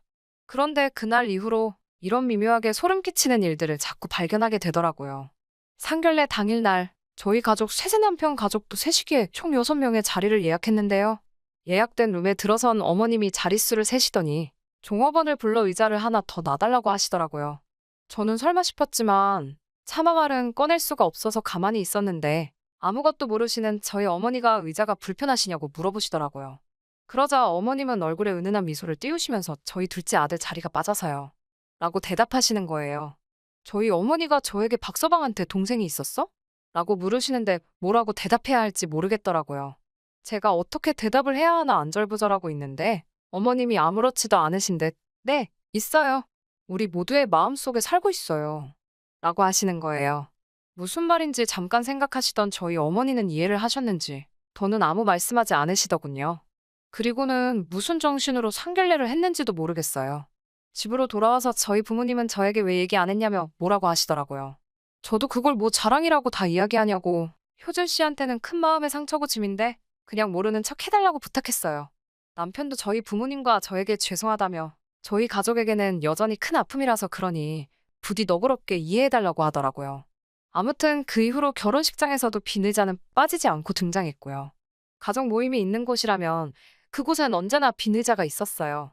심지어 식장에서 찍은 가족 사진에 어머님은 죽은 도련님 고등학교 졸업식 사진을 오려 붙여놓으셨더라고요. 그 사진을 본 날은 저도 무섭고 소름이 끼쳐서 남편한테 제발 저것 좀 어떻게 치울 수 없냐고 울며불며 사정을 했어요. 하지만 남편은 이러지도 저러지도 못하더라고요. 그냥 당신이 조금만 더 이해하면 안 되겠냐고요. 웨딩드레스를 입은 저와 턱시도를 입은 남편, 그 앞에는 한복을 차려입은 시부모님이 계시고 그 옆에 가위로 오려 붙인 죽은 도련님이라니 지금 이 글을 쓰는 순간에도 등골이 오싹해요. 그리고 결국 남편이 어머님의 뜻을 꺾지 못했기에 그 사진은 지금도 시댁 거실에 떡하니 걸려있네요. 하지만 더욱 더 충격적인 건 이번에 제가 임신을 하면서 겪은 일이에요. 결혼 후 사실 1년 정도는 신혼을 즐길 생각이었는데 계획과 달리 아이가 빨리 생겼어요. 놀랍기도 하고 당황스럽기도 해서 양가 어른들에게는 알리지 않고 있었는데 친정 어머니가 눈치를 채셨더라고요. 아무래도 식성도 달라지고 제가 좀 예민해졌나 보더라고요. 친정 부모님은 저에게 아무것도 신경 쓰지 말고 몸조리만 잘하라고 하셨어요. 그리고 얼른 시부모님께도 말씀드리라고 하셨고요. 사실 시부모님이 제가 벌써 아이가 생겼다고 하면 어떻게 생각하실지 왠지 부끄러운 생각이 들어서 더욱 말씀을 드리지 못하고 있었거든요. 저는 조심스레 전화를 드려서 제가 지금 임신 중이라고 전했어요. 생각 이상으로 어머님, 아버님 모두 기뻐하셔서 저도 정말 행복했어요. 그리고 며칠 뒤 시어머니께서 양손 가득히 음식과 여러 가지 물건들을 챙겨오셨더라고요. 제가 어머님 이게 다 뭐예요라고 애교스럽게 여쭤봤지요. 그러자 이건 우리 효진이가 잘 먹던 거고 이건 우리 효진이가 어렸을 때 좋아하던 책이라고 하시며 죽은 도련님 이야기를 또 하시는 거예요. 솔직히 처음에는 어머님이 이름을 헷갈리신 게 아닐까 싶어서 효준 씨 말씀하시는 거죠? 어머님? 하고 다시 한번 애교스럽게 여쭤봤어요. 그러자 어머님은 저에게 눈을 흘기시며 너는 내가 내 아들들 이름을 헷갈릴 것 같냐고 하시며 효진이 말하는 거라고 하는 거예요. 제가 어머님 아무리 그래도 죽은 도련님이 좋아하던 걸 이라고 말문을 열자 어머님은 갑자기 불같이 화를 내시면서 너는 우리 효진이가 죽었다고 생각하는구나.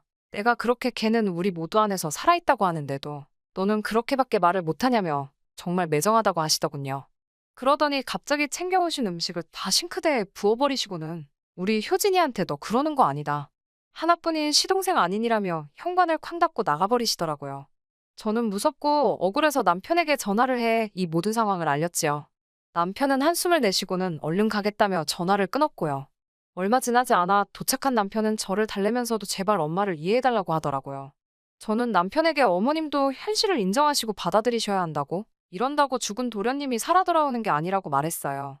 그러자 남편은 저에게 너도 그렇게까지 말할 필요는 없다면서 그건 우리가 이야기할 문제가 아니라고 선을 긋더라고요. 저도 제가 좀 지나쳤나 싶기도 해요. 사실 자식 잃은 부모의 심정을 제가 어찌 알겠나요. 하지만 자꾸 죽은 도련님을 저와 남편의 인생에 끼워 넣으려고 하시니 저도 참을 수가 없더라고요. 그리고 임신 중기에 접어들고서 아이의 성별을 알게 되었어요. 아들이더라고요. 양쪽 어른들에게도 이 기쁜 소식을 알렸지요. 어머님은 제가 아들을 가졌다는 걸 아시더니 전화기 너머로 산명이 들릴 만큼 엉엉 울고 계셨어요. 그때만 해도 저는 아들 손주를 엄청 기다리셨나 보다 생각했고요. 그날 이후로 어머님은 다시 저희 집에 자주 발걸음을 하셨어요. 전과 마찬가지로 죽은 도련님이 좋아하던 반찬과 책, 아무튼 죽은 도련님과 관련된 물건들을 자꾸 가지고 오셨고요. 남편의 간곡한 부탁도 있고 해서 앞에서는 최대한 신경 쓰지 않는 척 행동했지만요. 어떤 날은 구역질이 올라오기도 하고 잠을 못 이루기도 하고 정말 힘들고 스트레스 받는 날들의 연속이었어요. 결국 이러다간 아이한테도 저한테도 무슨 일이 생기겠다 싶어서 임신 7개월 차부터는 친정에 가 있었어요. 아이 태명은 힘찬이었는데 사실 이름은 결정하지 못하고 있었어요. 친정 부모님이 몇 가지 이름을 지어오셨긴 했는데 그래도 마지막까지 신중하게 고르고 싶었거든요. 그러다 보니 병원에서 퇴원을 하고 며칠이 지나도록 이름을 결정하지 못하고 있었어요. 적어도 저는 그렇게 알고 있었어요. 더는 시간을 끌 수 없다 싶어서 남편에게 얼른 이름부터 정해서 호적 신고하자고 말했더니 남편이 엄청나게 난처한 표정을 짓더라고요. 저는 직감적으로 뭔가 일이 생겼다는 걸 알았어요. 제가 솔직하게 말하라고 도대체 무슨 일이냐고 추궁하자 남편이 이름은 이미 정했고 호적 신고도 마쳤다고 하는 거예요. 그래서 뭐야? 근데 왜 말 안 했어? 이름은 뭐로 정했어? 나랑 상의하기로 해놓고 왜 마음대로 했냐고 물었지요. 그때만 해도 저는 설마 그런 일이 있었을 거라고 생각도 못 했으니까요. 그러자 남편이 하는 말이 그게라며 쉽게 입을 열지 못하더라고요. 제가 빨리 말하라고 슬슬 화나려고 한다고 하자 효진이로 하기로 했어라는 거예요. 저는 순간 제 귀를 의심했지요. 효진이라면 그 효진이? 자기 지금 농담하는 거지? 하나도 재미없으니까 그런 장난은 치지 말라고 제가 정색을 하며 말했어요. 그러자 남편은 씁쓸한 표정으로 미안하다며 도저히 엄마를 꺾을 수가 없었어라고 하더라고요. 저는 도대체 이 상황을 어떻게 받아들여야 할지 모르겠더라고요. 저는 결국 친정 어머니께 이 상황을 말씀드렸어요. 저희 어머니도 황당하단 반응이셨지만 그래도 저희 엄마 역시 자식 잃은 사람의 마음을 누가 감히 헤아릴 수가 있겠냐며 그래도 한번 짚고는 넣어갈 문제니 너가 어머님과 현명하게 이야기를 나눠보라고 조언해 주시더라고요. 결국 저는 그 다음날 어머님께 전화를 드렸어요. 이 모든 상황에 대해서 이야기를 나눠야 할 것 같다고요. 처음에는 도대체 뭐가 문제냐는 식으로 나오시던 어머님에게 이러시면 다시는 손주 얼굴 못 보실 줄 알라고 으름장을 놓자 고집을 한풀 꺾으시며 알겠다고 하시더라고요. 저는 아버님도 같이 나와달라고 말씀드렸어요. 모두가 모인 자리에서 저는 제가 100번 양보해서 아이 이름을 효진이로 짓는 것에 동의하겠다고 대신 어머님 아버님도 저와 한 가지 약속을 해달라고 말했습니다. 두 분 다 심리 상담을 하시고 필요하면 심리 치료도 받으시라고요. 저는 제 아들을 손주로서 사랑해 주시길 바라지 죽은 도련님의 대체로 사랑해 주시길 바라지 않는다고요. 아버님은 제 손을 부여잡고는 미안하고 고맙다며 몇 번이고 눈물을 흘리시더군요. 어머님 역시 본인도 뭐가 문제인지 알고 있지만 나마저 효진이를 잊으면 누가 기억을 해줄까 싶어서 그 끈을 놓을 수 없었다고 미안하다고 저에게 사과하시더라고요. 사실 사과를 받고자 만든 자리도 아니었고 그저 서로 조금씩 양보해서 이해할 수 있는 계기가 되었으면 했던 것뿐인데 오히려 시부모님께서 미안하다 말씀해 주시니 제 마음도 더 누그러지더라고요. 저도 그리고 하나의 엄마가 되어서 그런지 이 아이가 내 인생에서 없어진다면 나라고 더 이성적이게 행동할 수 있을까라는 자문도 해보게 되었고요. 세상 사람들이 생각하는 사이다 결말은 아닐지도 모르지만 저희 가족은 이제 조금 더 서로를 포용하고 이해할 수 있게 된 것 같아. 적어도 저는 훨씬 편안한 마음이네요. 끝까지 들어주셔서 감사합니다. 오늘의 사연은 여기까지입니다. 구독과 좋아요, 알람 설정 부탁드리고 더 좋은 사연으로 다시 찾아뵙겠습니다. 감사합니다.